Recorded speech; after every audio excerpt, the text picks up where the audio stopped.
What's going on, everybody? This is Deadman's Gamble, and this challenge is kind of tough. Another interesting thing about this challenge is it throws in a nice random aspect to it. You've drawn Gamble. It will give you a chance at any card you need, but can you use it and be certain you'll win this turn? So let's take a look at Gamble. Search your library for a card, put that card in your hand, and then discard a card at random. So that means this challenge may look different than what's going on your screen as you try to complete it yourself, because we don't necessarily know which card is going to get discarded, so it quite easily can be different. But let's take a look at the situation here. He's at 23 life, 0 cards in hand. He's got a Rock Egg. When it dies, it gets a flyer. Knight Exemplar, one of my favorite creatures. And Porcelain Legionnaire. I've won a lot of games with this dude too. Tempered Steel for the win. So taking a gander at our guys, Molten Steel Dragon. I can't believe this guy was not more popular in Standard. He's so freaking good, and yet he sucks at the same time. It blows my mind. He's so cool, though. Clockwork Hydra. I always hate these Hydra-type Clockwork things, like both of them. So this is just both suck combined, but he's going to be really critical in us figuring out this challenge. And Necrotic Ooze, a very cool creature. As long as he's on the field, it has all activated abilities of all creature cards in all graveyards.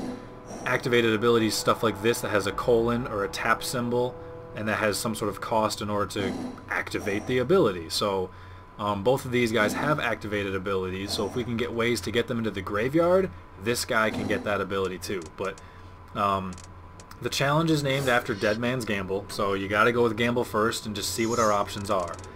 Just like the other challenge, it gives us a bunch of land, which none of them help us. I almost thought taking a land would be helpful earlier in one of my previous attempts, but it didn't quite work out. So Dementia Bat, that his activated ability is not really going to benefit us.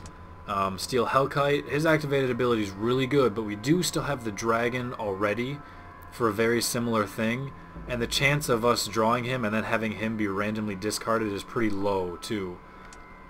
Spin Engine, target creature can't block. Maybe it's got potential there. We would have to spend too much red, I think, though, to make it work. Another Molten Steel Dragon, which we don't need because we already have one. A Phoenix, there's no activated abilities there. We don't need that. Royal Assassin, that's not going to help us. None of his dudes are tapped. Rise from the Grave's not going to help us. Red Sun Zenith is not going to help us. Memnite almost could help us. Almost, not quite enough. And then this guy over here, he doesn't do anything by existing, but he's going to do something by dying. So he's the card we gotta take, and let's see what it got discarded. Okay, a Geth's Verdict got discarded. This is a card we weren't going to use anyway, so now I have to take my time and think about how to make this work without screwing it up, because it's kinda tough since it's different every single time. So most importantly, we need to get him out here onto the field so that we can use this ability, and therefore by being on the field we also need to get him dead. The only way we can do that right now is with Dross Hopper, sacrifice a creature against flying. So we need him out here so that let's see, how the hell are we going to do this? Okay, sacrifice a creature, gotta kill him. Now that we've killed him, we can now use his ability, and we need to sacrifice this Clockwork Hydra so we can get his ability of tapping for counters. We got 1 mana left. Let's play this Vector Asp, whose ability is gains Infect until end of turn. The Infect Mechanic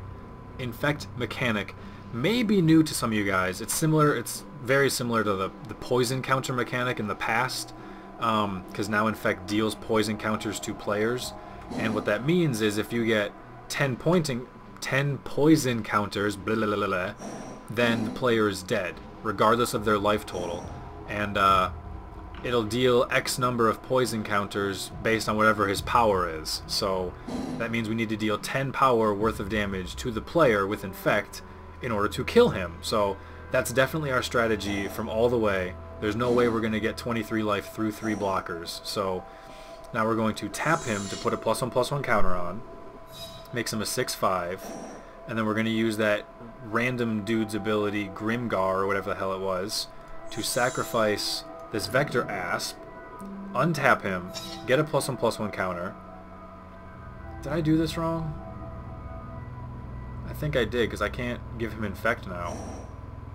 Yeah, I can't give him Infect, so that didn't work. Where did I screw up? That is my question. I do not know where I screwed up. What did I cast? I only casted what I had to. I paid the 6. Did I accidentally... You know, I don't remember, but I guess we're just going to have to start over. And that's just part of how tough this challenge is, so it's different every time, and I've been able to do it a few times with different scenarios and messed it up with others. So we're going to take this Grim again. And this time he went straight to the graveyard. So he was the card that randomly got discarded. Which, that might actually end up being a good thing. I'm not quite certain just yet. So we're going to cast Drawshopper. We're going to cast Vector Asp.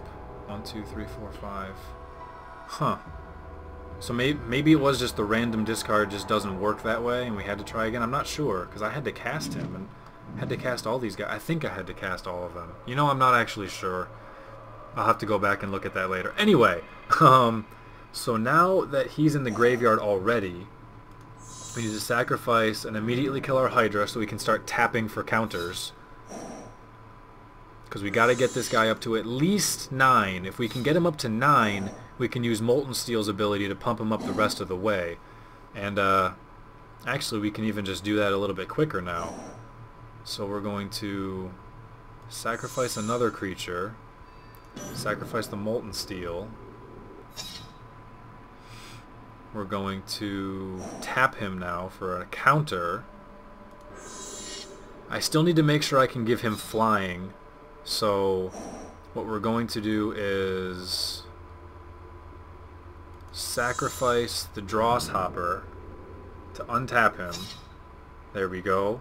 But now I need to use this last creature to give him flying. So the Vector Asp, I can't quite get him up there strong enough just yet. Gives him the flying, but that's no big deal. Because now we can pay the cost for the Infect. And we can pay the mana. Even if your red land had to get tapped, the little Phyrexian mana thing, you can pay 2 life for it. So that's totally fine. Either way it works. Yeah, see, I just paid the 2 life, so I still have the red land. I could actually make him 11 if I wanted. So now he's flying, which means he won't be able to be blocked. He's got 10 power of Infect. And there we go. That's going to do it. So this was definitely a tough challenge. It's tough every time it goes through. You got to be real meticulous about it and, you know, look a few different steps ahead as opposed to just clicking and clicking and clicking. That might have been what I messed up with myself, so we'll go see. And anyway, guys, thanks for watching this challenge. That's 4 of these expansions done for 14 total, and we got the last challenge coming up next. So thanks for watching, guys. Take it easy. Peace.